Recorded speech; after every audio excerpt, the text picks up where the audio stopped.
Hello students, आज हम BSc part third के फिजिक्स के फर्स्ट पेपर फर्स्ट के चैप्टर 2 के टॉपिक संलग्न संकारक, हर्मिशियन ऑपरेटर, स्टेट फंक्शन और expectation value of dynamic variable गतिक चरों के प्रत्याशा मान का अध्ययन करेंगे। तो सबसे पहले हम बात करते हैं संलग्न संकारक की, एडजॉइंट ऑपरेटर। तो हमने कहा यदि दो रैखिक संकारक ए कैप तथा बी कैप निम्न दो स्वैच्छ तरंग फलन साई तथा फाई के लिए निम्न आयतन समाकलन संबंध, जो आयतन समाकलन संबंध ये हमने यहाँ रिप्रेजेंट किया है, को संतुष्ट करता है, तब संकारक बी कैप को संकारक ए कैप का संलग्न संकारक कहते हैं। तो हमने कहा यदि दो रैखिक संकारक के जो प्रॉपर्टीज़ थी और उनकी डेफिनेशंस जो है ये हमने पिछले वीडियो में हमने पढ़ी थी। तो रैखिक संकारक ए कैप और बी कैप, ये दो अलग अलग रैखिक संकारक है, ए कैप तथा बी कैप। किन्हीं दो स्वैच्छ तरंग फलन आर्बिट्रेरी वेव फंक्शन मतलब अपनी इच्छा से जो हमने जो तरंग फलन चूज किए हैं, जिनका हमने चयन किया है वो साई और फाई है, के लिए निम्न आयतन समाकलन संबंध, ये जो हमने समाकलन इस आयतन अल्पांश dv के लिए किया है, इसलिए इसको हम आयतन समाकलन संबंध कहते हैं। तो इस आयतन समाकलन संबंध में हमने कहा एक हमारे पास तरंग फलन है साई, इसके ऊपर एक रैखिक संकारक बी कैप से हमने संक्रिया की और संक्रिया करने के पश्चात जो परिणाम प्राप्त होता है उसका हम कॉन्जुगेट ले लेते हैं, साई स्टार। ये स्टार जो हमने रिप्रेजेंट किया है ये किसको रिप्रेजेंट करता है, ये कॉन्जुगेट संयुग्मी को रिप्रेजेंट करता है। और फिर एक अन्य फलन फाई से इसे मल्टीप्लाई कर और आयतन अल्पांश dv के लिए इसका हम समाकलन कर लेते हैं। ये बराबर होता है किसके, साई स्टार, तरंग फलन साई का कॉन्जुगेट हमने लिया है, संयुग्मी लिया है Sai star A cap phi. ये जो दूसरा तरंग फलन है फाई, इसके ऊपर संकारक ए कैप की हमने संक्रिया की और इस साई स्टार से इसको मल्टीप्लाई करके आयतन अल्पांश dv के लिए इसका हमने एक बार समाकलन कर लिया। यदि ये ए कैप रैखिक संकारक बी कैप यदि इस आयतन समाकलन संबंध को संतुष्ट करते हैं, तब संकारक बी कैप संकारक ए कैप का संलग्न संकारक कहलाता है। संकारक बी कैप संकारक ए कैप का संलग्न संकारक कहलाता है। ए कैप के संलग्न संकारक को अक्सर ए कैप डैगर, तो हमने पीछे भी बताया था कि भाई ये कैप जो लगाते हैं ये किसके लिए लगाते हैं, ये रिप्रेजेंट करने के लिए कि भाई ये जो टर्म है ये ऑपरेटर है, संकारक है। तो संकारक ए के संलग्न संकारक को अक्सर ए कैप डैगर, ये जो हमने क्रॉस का निशान यहाँ दिखा है, ये जो क्रॉस का निशान है ये वाला, इसको हम डैगर बोलते हैं। तो ए कैप डैगर संकेत से दर्शाते हैं। अतः ए कैप तथा ए कैप डैगर में निम्न संबंध होता है। तो ए का संलग्न संकारक बी है और ए के संलग्न संकारक को ए डैगर से रिप्रेजेंट करेंगे। तो हमने कहा यहाँ बी के स्थान पर हम क्या करते हैं, ए डैगर का उपयोग करें। ठीक है, तो अब ये जो यहाँ पर इस पर बी के स्थान पर हमने ए डैगर का उपयोग लिया। तो आयतन समाकलन संबंध जो ऊपर लिखा था उसमें बी के स्थान पर ए डैगर लिखकर और हमने ये आयतन समाकलन संबंध लिख लिया। अब हम बात करते हैं संलग्न संकारक के निम्न गुण होते हैं। तो हमने कहा ए डैगर डैगर संलग्न संकारक का वापस यदि संलग्न संकारक लें तो वो वापस हमें वही संकारक प्राप्त होता है। दूसरे की बात करें, second, A cap B cap, A cap और बी कैप दो रैखिक संकारकों का यदि गुणात्मक संकारक लें और उनका हम एडजॉइंट ऑपरेटर लें, संलग्न संकारक लें, तो हमें प्राप्त होता है B cap dagger A cap dagger. अब हमने कहा फिर दो रैखिक संकारक हैं ए कैप बी कैप, इनके गुणात्मक संकारक तथा इनका क्रम बदलकर इनका गुणात्मक संकारक लें तो उनका जो अंतर है, उनका व्यवकलन है, उसका एडजॉइंट ऑपरेटर बी डैगर ए डैगर माइनस ए डैगर बी डैगर प्राप्त होता है। तो पिछली क्लास में हमने पढ़ा था कि रैखिक संकारकों के गुणात्मक संकारक जो है वो क्रम विनिमय का पालन नहीं करते हैं, इसलिए इनका जो व्यवकलन आएगा ए डैगर बी डैगर का माइनस बी डैगर ए डैगर, ये जीरो नहीं होगा, ये बराबर नहीं होते, इसलिए जीरो नहीं होगा। अब हम बात करते हैं हर्मिटियन संकारक की। तो हमने कहा यदि कोई रैखिक संकारक एक है, दो स्वच्छ तरंग फलनों साई तथा फाई के लिए निम्न आयतन समाकलन संबंध A cap psi star phi d v equals to psi star A cap phi d v. तो डी वी आयतन है, तो आयतन अल्पांश के लिए हमने समाकलन लिया है, तो उसको हम क्या बोलेंगे, आयतन समाकलन संबंध। तो हम एक बार ऊपर चलते हैं, जो हमने संलग्न संकारक में डिफाइन किया था। हमारे पास दो रैखिक संकारक थे, यहाँ पर हमारे पास हर्मिशियन ऑपरेटर के लिए केवल एक रैखिक संकारक ए कैप की हम बात करें। यदि दोनों आयतन समाकलन संबंध को यदि हम देखते हैं, इसको हमने देखा और यहाँ हम इसको देखते हैं, तो ऊपर जो हमने डिफाइन किया था यहाँ पर हमने बी कैप लिखा था, यहाँ बी कैप, ठीक है। बाकी जो इक्वेशन है ये पूरी की पूरी इक्वल है। तो हमने कहा कि रैखिक संकारक एक है तो स्वच्छ तरंग फलनों साई व फाई के लिए निम्न आयतन समाकलन संबंध इस आयतन समाकलन संबंध को संतुष्ट करता है, तो यह संकारक हर्मिटी संकारक है। हर्मिटी संकारक स्वसंलग्न संकारक है। स्वसंलग्न संकारक मतलब इस ऑपरेटर एक का जो संलग्न संकारक होगा वह भी एक कैप ही होगा। संकारक ए कैप का संलग्न संकारक भी ए कैप ही होगा, अर्थात हर्मिटी संकारक के लिए A cap dagger equals to A cap. अब हम बात करते हैं यूनिटरी ऑपरेटर की। एक संकारक यू कैप एकिक संकारक कहलाता है। यदि यू कैप है, मतलब संकारक यू कैप का संलग्न संकारक को यदि हम मल्टीप्लाई करते हैं, संकारक को और उसके संलग्न संकारक को यदि हम मल्टीप्लाई करते हैं, तो रिजल्ट यदि हमारे पास एक आता है, तो वह संकारक एकिक संकारक कहलाता है। अब हम बात करें अवस्था फलन की। अवस्था फलन के लिए एक भौतिक निकाय की किसी अवस्था के लिए अवस्था फलन या तरंग फलन साई आर एक ऐसा फलन है जिसके द्वारा भौतिक निकाय की उस अवस्था के संगत गतिक के चर राशियों के संभव मान ज्ञात किए जा सकते हैं। तो ये तो हो गया जो हमारा अवस्था फलन है साई आर टी। इस साई आर टी के द्वारा किसी निकाय की अवस्था के संगत गतिक के चर राशियों के संभव मान ज्ञात किए जा सकते हैं। तो यदि हम साई आर टी की बात करें, तो साई आर टी क्या रिप्रेजेंट करता है, किसी समय टी पर कण की स्थिति को व्यक्त करने के काम आता है तरंग फलन या अवस्था फलन, ठीक है। तो इसकी सहायता से हम क्या कर सकते हैं, उस भौतिक निकाय की उस अवस्था के संगत इस गति के चर राशियों के संभव मान हम ज्ञात कर सकते हैं। यह अवस्था फलन साई आर टी सामान्यतः एक सम्मिश्र कॉम्प्लेक्स तथा वर्ग समाकलनीय होता है। वर्ग समाकलनीय जो हमने ये नीचे डिस्कस किया है।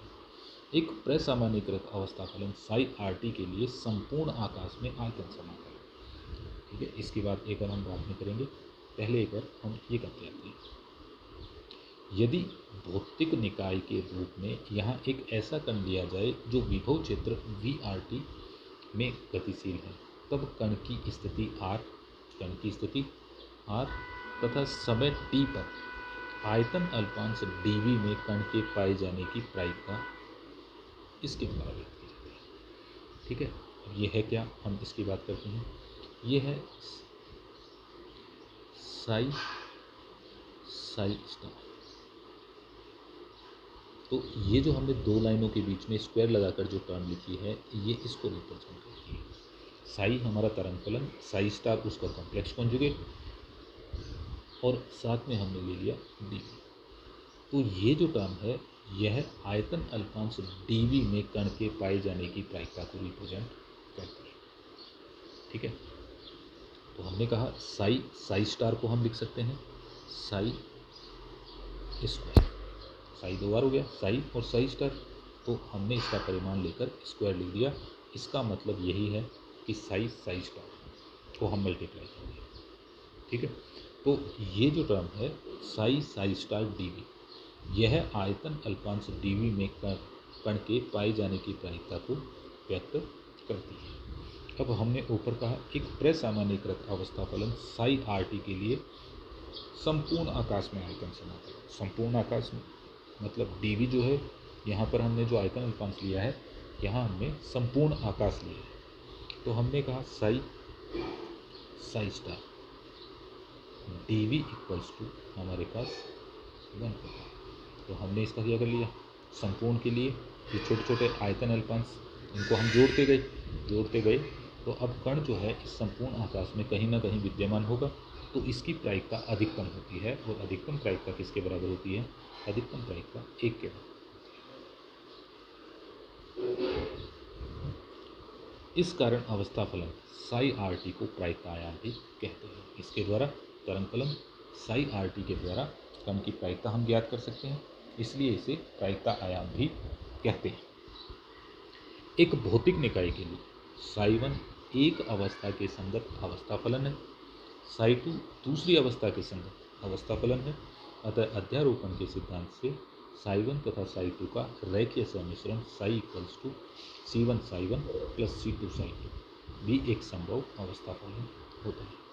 तो हमने कहा साई 1 और साई 2 दो अवस्था फलन हो गए, इनको मिलाकर हमें कण की अवस्था को व्यक्त करना है। तो अध्यारोपण के सिद्धांत से हम इन अवस्थाओं को ऐड कर लेते हैं। तो psi equals to C1 psi 1 plus C2 psi 2। तो नया जो हमें अवस्था फलन प्राप्त होता है यह भी एक संभव अवस्था फलन होता है। अब हम बात करें गतिकीय चरों के प्रत्याशान की। गतिकीय चरों के प्रत्याशान, expectation value of dynamic variables. तो माना किसी गतिकीय चर राशि का मापन प्रत्येक भौतिक निकाय के लिए किया जाता है। ऐसे प्रेक्षणों में गतिकीय चर के कैपिटल N मान प्राप्त होंगे। व्यापक रूप से यह कैपिटल N मान किसी परास में वितरित होते हैं। इन मानों का औसत मान उस गतिकीय चर राशि का प्रत्याशा मान कहलाता है। तो हम कह रहे हैं जैसे हम चिरसम्मत भौतिकी में जैसे हम एवरेज वैल्यूज़ निकालते हैं, औसत मान निकालते हैं, तो क्वांटम मैकेनिक्स में इन औसत मानों को, इस औसत मान को हम प्रत्याशा मान से रिप्रेजेंट करते हैं। तो हमने कहा माना किसी गतिकीय चर राशि का यदि हमें मापन करना है, तो प्रत्येक भौतिक निकाय के लिए यदि इसका हम मापन करें तो ऐसे प्रेक्षणों में गतिकीय चर के n मान प्राप्त होंगे। n मान प्राप्त होंगे। व्यापक रूप से यह n मान किसी परास में वितरित होते हैं। इन मानों का औसत मान उस गतिकीय चर राशि का प्रत्याशा मान कहलाता है। तो हमने कहा किसी गतिकीय चर राशि का मापन करने के लिए हमने प्रेक्षण लिए और उन प्रेक्षणों से उस गतिकीय चर राशि के कैपिटल N मान हमें प्राप्त हुए, और हमने ये मान लिया कि ये कैपिटल N मान जो हैं ये किसी परास में वितरित होते हैं। जैसे हम मान लेते हैं कि भाई कोई जैसे क्लास के अंदर हमने मान लिया कि 50 बच्चे हैं हमारे पास, ठीक है। ये जो 50 बच्चे हैं इनकी हमने इनका वेट निकाला, ठीक है। इन सभी का हमने क्या किया, 50 बच्चों का भार ज्ञात किया। तो हमने मान लिया किसी का 40, किसी का 50, किसी का 45, किसी का 42, किसी का 43, जो कुछ भी है। तो हमने यहाँ परास बना ली। हमने कहा 30 से 40 किलोग्राम के बच्चे कितने हैं, 40 से 50 किलोग्राम के बच्चे कितने हैं, 50 से 60 किलोग्राम के बच्चे कितने हैं। इस हिसाब से हमने इनकी एक परास बना लिया। तो अब इन परासों से इनका जो है बच्चों का हम औसत मान ज्ञात कर सकते हैं। तो हमने कहा कि भाई इस परास में इतने बच्चे, उनका मीन निकाल के जो भी है, जो ऐसा हम निकाल गए हैं, तो हम उनकी एवरेज वैल्यू ज्ञात कर सकते हैं। तो यदि हम नॉर्मल तरीके से ज्ञात करें तो हम औसत मान बोलते हैं, परंतु यदि क्वांटम मैकेनिक्स की यदि हम बात करें, क्वांटम यांत्रिकी की बात करें, तो हम कहते हैं इन औसत मानों को उस गतिकीय चर राशि का प्रत्याशा मान कहा जाता है। तो उदाहरण के लिए हमने यहाँ ले लिया, उदाहरण के लिए माना कि 25% प्रेक्षणों से परिणाम x1 प्राप्त होता है। हमने 100 प्रेक्षण लिए, उन 100 में से 25% मानों से हमें स्थिति का मान x1 प्राप्त होता है, तथा शेष 75% प्रेक्षणों से प्राप्त स्थिति जो है वो हमारी x2 है। हम ज़्यादा भी ले सकते हैं कि भाई x1, x2, x3 20% से x1, 30% से x2, 22% से इतना x4 या जो भी कुछ है। तब इन प्रेक्षणों से प्राप्त औसत मान प्रत्याशा मान निम्न होगा। तो कितना हो गया, डेल्टा x का प्रत्याशा। तो x का प्रत्याशा व्यक्त करने के लिए हम उस गतिकीय चर राशि के दोनों तरफ यूं एरो लगा देते हैं। तो इस एरो के अंदर जो भी वैल्यू हम रिप्रेजेंट करेंगे ये उसकी एवरेज वैल्यू को, औसत मान को व्यक्त करेगी, जिसे हम प्रत्याशा।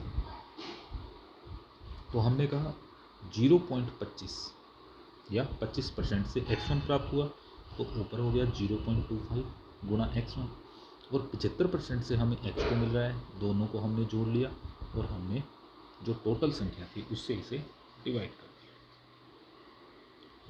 तो अब प्रत्याशा मान की परिभाषा देते हैं। प्रत्याशा मान की परिभाषा, एक निकाय जैसे किसी विभव क्षेत्र VR में गतिशील कण की किसी अवस्था फलन या तरंग फलन साई RT के लिए किसी गतिज्ञ चर राशि एक है जिसका संकारक गतिज्ञ चर राशि a है और इसका संकारक एक है। तो हमने पहले भी बात की थी कि यदि हमें किसी गतिज्ञ चर राशि या किसी राशि का संकारक व्यक्त करना है तो हम उसके ऊपर कैप लगा देते हैं। का प्रत्याशा मान निम्न संबंध से परिभाषित किया जाता है। तो ये जो नीचे हमने दिया है ये इसके दोनों ओर एरो लगा दिए। एरो का मतलब ये हो गया कि ये इस गति के चर राशि के प्रत्याशा मान या औसत मान को रिप्रेजेंट कर रहा है, व्यक्त कर रहा है। हमने कहा समाकलन Sai star RT a cap Sai RT dv। तो psi star RT a cap Sai RT का हमने आयतन अल्पांश dv के लिए समाकलन कर। तो अब divided by Sai star RT Sai RT dv, Sai star RT और साई RT के गुणनफल का हमने आयतन अल्पांश dv के लिए इसका एक बार समाकलन। यदि तरंग फलन प्रसामान्यीकृत है तो हमने ऊपर कहा था कि साई स्टार साई का आयतन अल्पांश dv में समाकलन एक होता है। एक मतलब ये जो हमने आज समाकलन लिखा है ये संपूर्ण आकाश के लिए यदि हम समाकलन लेते हैं तो तरंग फलन हमारा प्रसामान्यीकृत होता है, नॉर्मलाइज्ड होता है। अतः प्रत्याशा मान, तो ये जो नीचे वाली टर्म है इसको हमने एक कर दिया, इसको एक किया तो ये नीचे से ये हट गई। तो राशि a कैप का प्रत्याशा मान Sai star RT a cap Sai RT dv हमें प्राप्त होता है। एक विमीय गति के लिए हमने कहा r के स्थान पर एक विमीय x विमा ले ली हमने। सिर्फ x डायमेंशन की यदि हम बात करें तो x t, जहाँ r हमने काम में लिया था वहाँ पर हम x काम में ले लिया, और dv जो था dv equals to dx dy और dz, ये तीनों मल्टीप्लाई होंगे। तो अब वन डायमेंशन के अंदर dy नहीं होगा और dz नहीं होगा, ठीक है। तो dv बराबर किसके हो गया, dx के। तो एक विमीय के लिए हम ये जो रिलेशन है ये रख लेते हैं। अब यदि हम बात करें स्थिति का प्रत्याशा, तो माना एक कण की अवस्था का तरंग फलन साई xt, तब इस अवस्था में कण की स्थिति का प्रत्याशा। पीछे जो पिछला वीडियो दिया था हमने उसमें हमने कहा था स्थिति निर्देशांक का प्रत्याशा मान उसी के द्वारा x के द्वारा ही व्यक्त किया जाता है।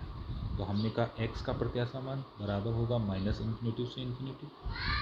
तो x जो वेरी करेगा वो -∞ से इन्फिनिटी वेरी करेगा। तो हमने कहा ये हमने x डायरेक्शन ले ली, ये मैक्सिमम इधर -∞ तक हो सकती है और ये इधर +∞ तक हो सकती है। तो समाकलन कर रहे हैं -∞ से इन्फिनिटी के लिए Sai star xt x Sai xt dx।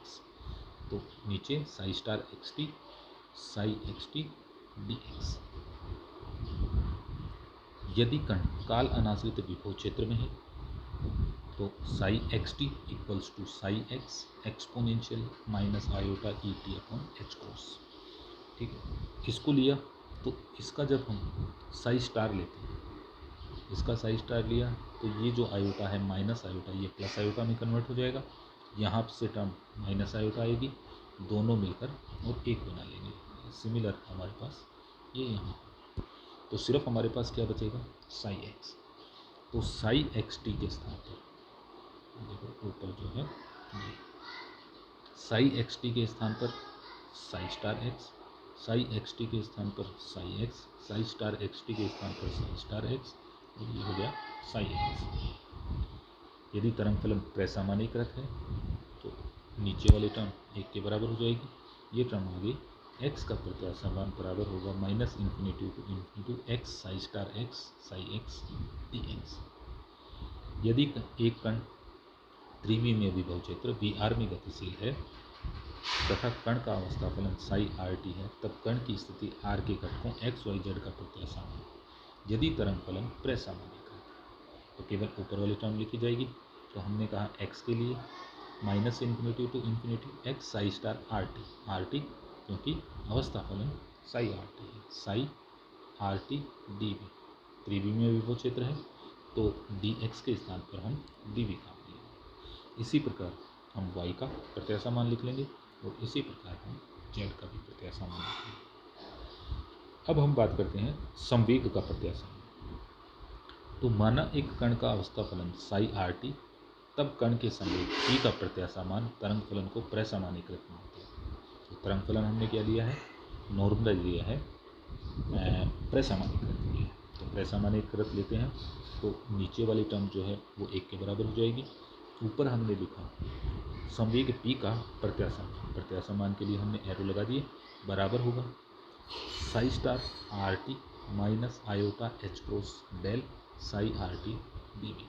तो पिछली क्लास में हमने संवेग का संकारक लिखा था, संवेग के लिए हमने संकारक लिखा था, संवेग का संकारक था minus iota h cross del.